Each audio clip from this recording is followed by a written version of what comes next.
Bayangkan, sebuah negara yang selama puluhan tahun hidup di bawah tekanan dunia.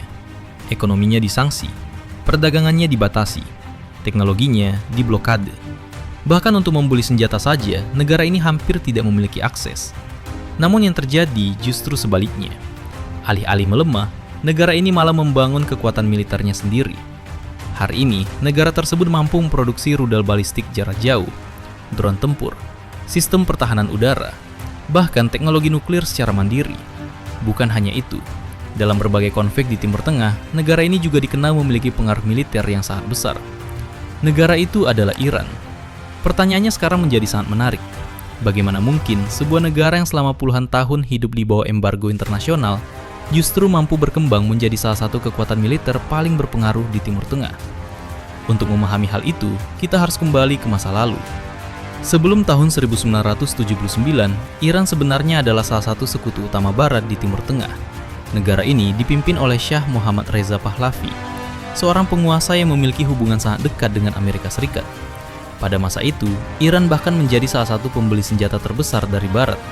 Jet tempur modern, tank, dan berbagai sistem persenjataan canggih mengalir masuk ke Iran. Namun semuanya berubah secara drastis pada tahun 1979.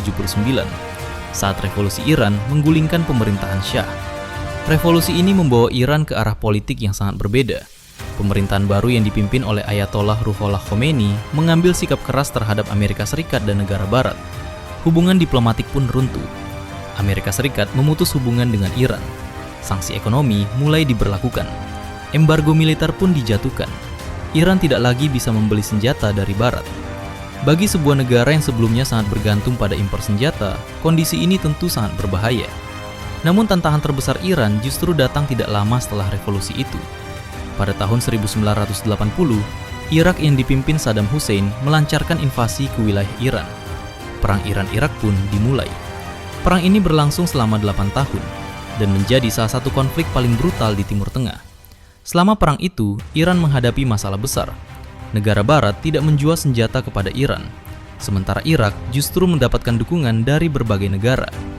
Dalam kondisi seperti ini, Iran hampir tidak memiliki pilihan. Jika mereka ingin bertahan, mereka harus mulai memproduksi senjata sendiri. Dari sinilah sebuah strategi besar mulai terbentuk. Iran mulai membangun industri militernya secara mandiri. Awalnya tentu tidak mudah. Iran kekurangan teknologi, kekurangan komponen, dan juga kekurangan pengalaman. Namun tekanan justru membuat mereka belajar dengan sangat cepat. Para ilmuwan dan insinyur Iran mulai mengembangkan berbagai sistem senjata secara lokal, mulai dari amunisi sederhana hingga sistem persenjataan yang jauh lebih kompleks. Lambat laun, kemampuan industri militer Iran mulai berkembang. Iran mulai memproduksi tank sendiri. Mereka mulai memodifikasi pesawat tempur lama. Dan yang paling penting, mereka mulai mengembangkan teknologi rudal.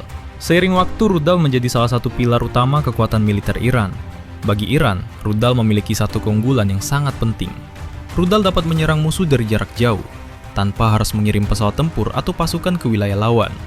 Ini sangat penting bagi Iran, karena angkatan udara mereka memiliki keterbatasan dalam teknologi modern. Selama beberapa dekade, Iran terus mengembangkan berbagai jenis rudal balistik, mulai dari rudal jarak pendek hingga rudal jarak menengah. Beberapa rudal Iran bahkan mampu menjangkau lebih dari 2000 km. Artinya, dari wilayah Iran, rudal tersebut dapat menjangkau berbagai target di Timur Tengah, termasuk pangkalan militer Amerika Serikat di kawasan tersebut. Bagi Iran, kemampuan ini menjadi alat pencegah yang sangat penting. Jika ada negara yang mencoba menyerang Iran, mereka tahu bahwa Iran juga memiliki kemampuan untuk membalas. Namun rudal bukan satu-satunya kekuatan Iran. Dalam beberapa tahun terakhir, dunia juga mulai memperhatikan perkembangan teknologi drone militer Iran. Drone menjadi salah satu senjata paling efektif dalam peperangan modern, dan Iran berhasil memanfaatkan teknologi ini dengan sangat baik. Alih-alih membuat drone yang sangat mahal, Iran justru mengembangkan drone yang relatif murah namun efektif. Drone ini dapat diproduksi dalam jumlah besar. Beberapa di antaranya bahkan dirancang sebagai drone kamikaze. Artinya, drone tersebut membawa bahan peledak dan langsung menghantam targetnya. Drone seperti ini menjadi sangat berbahaya, karena biaya produksinya jauh lebih murah dibandingkan sistem pertahanan yang harus digunakan untuk menembaknya. Selain rudal dan drone, ada satu topik lain yang selalu menjadi perhatian dunia ketika membicarakan Iran, yaitu program nuklirnya. Iran mengatakan bahwa program nuklirnya bertujuan untuk menghasilkan energi listrik. Namun banyak negara barat khawatir bahwa program tersebut dapat digunakan untuk mengembangkan senjata nuklir. Karena itulah berbagai sanksi tambahan kembali dijatuhkan kepada Iran. Ekonomi Iran pun mengalami tekanan berat selama bertahun-tahun. Namun lagi-lagi, tekanan justru membuat Iran semakin fokus pada kemandirian teknologi. Para ilmuwan Iran terus melakukan penelitian. Mereka mengembangkan teknologi mereka sendiri. Meskipun berbagai sabotase dan serangan siber pernah menargetkan fasilitas nuklir Iran, program tersebut tetap berjalan. Selain membangun kekuatan militernya sendiri, Iran juga menggunakan strategi lain untuk memperluas pengaruhnya di kawasan. Iran memiliki jaringan sekutu dan kelompok milisi di berbagai negara Timur Tengah. Melalui jaringan ini, Iran dapat memperluas pengaruh militernya tanpa harus mengirim pasukan dalam jumlah besar. Strategi ini dikenal sebagai peran asimetris. Artinya, Iran tidak mencoba menandingi kekuatan militer negara besar secara langsung. Sebaliknya, mereka menggunakan strategi yang lebih fleksibel dan sulit diprediksi. Strategi ini membuat Iran menjadi lawan yang sangat sulit dihadapi. Karena meskipun mereka mungkin tidak memiliki teknologi militer paling canggih di dunia, mereka memiliki kemampuan untuk bertahan dan beradaptasi dengan sangat cepat. Dalam beberapa tahun terakhir, ketegangan di Timur Tengah kembali meningkat. Serangan drone, serangan rudal, dan berbagai operasi militer rahasia terus terjadi di kawasan. Situasi ini membuat Timur Tengah tetap berada dalam kondisi yang sangat tegang. Setiap langkah Iran selalu diperhatikan dengan sangat serius oleh negara-negara lain. Namun satu hal yang tidak bisa dipungkiri, Iran telah berhasil melakukan sesuatu yang sangat jarang terjadi. Negara ini berhasil membangun industri militer yang cukup kuat meskipun berada di bawah embargo internasional selama puluhan tahun. Bagi sebagian negara, embargo mungkin akan melemahkan kemampuan militer mereka. Namun bagi Iran, embargo justru menjadi alasan untuk membangun kemampuan mereka sendiri. Hari ini, Iran mungkin tidak memiliki angkatan udara paling modern di dunia. Mereka mungkin tidak memiliki kapal induk seperti Amerika Serikat. Namun Iran memiliki sesuatu yang sangat penting, yaitu kemampuan untuk menciptakan sistem senjata sendiri dan memproduksinya dalam jumlah besar. Inilah yang membuat Iran tetap menjadi kekuatan yang sangat diperhitungkan di Timur Tengah. Banyak analis militer percaya bahwa kekuatan Iran bukan hanya terletak pada senjata yang mereka miliki, tetapi juga pada strategi yang mereka gunakan.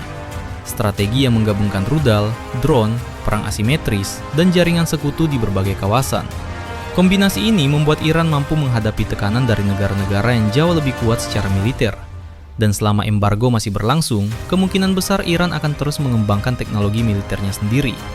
Karena bagi Iran, kemandirian militer bukan hanya pilihan, tetapi sudah menjadi kebutuhan untuk bertahan. Pertanyaannya sekarang menjadi sangat menarik. Jika suatu hari konflik besar benar-benar terjadi di Timur Tengah, apakah kekuatan yang telah dibangun Iran selama puluhan tahun ini cukup untuk menghadapi koalisi negara-negara besar? Ataukah justru konflik tersebut akan mengubah keseimbangan kekuatan di kawasan secara permanen? Satu hal yang pasti, Iran bukan lagi negara yang sama seperti beberapa dekade yang lalu. Di balik embargo dan tekanan internasional, negara ini justru telah membangun salah satu mesin militer paling unik di dunia. Dan sampai hari ini, dunia masih terus mencoba memahami seberapa besar kekuatan Iran yang sebenarnya. Jika kalian suka dan ingin terus mengikuti informasi seputar dunia militer, pastikan kalian klik like, subscribe, dan aktifkan lonceng notifikasi agar tidak ketinggalan konten terbaru dari kami. Terima kasih sudah menonton, saya pamit, sampai bertemu lagi di konten berikutnya, hanya di Dalam Militer. Salam hormat untuk para penjaga NKRI.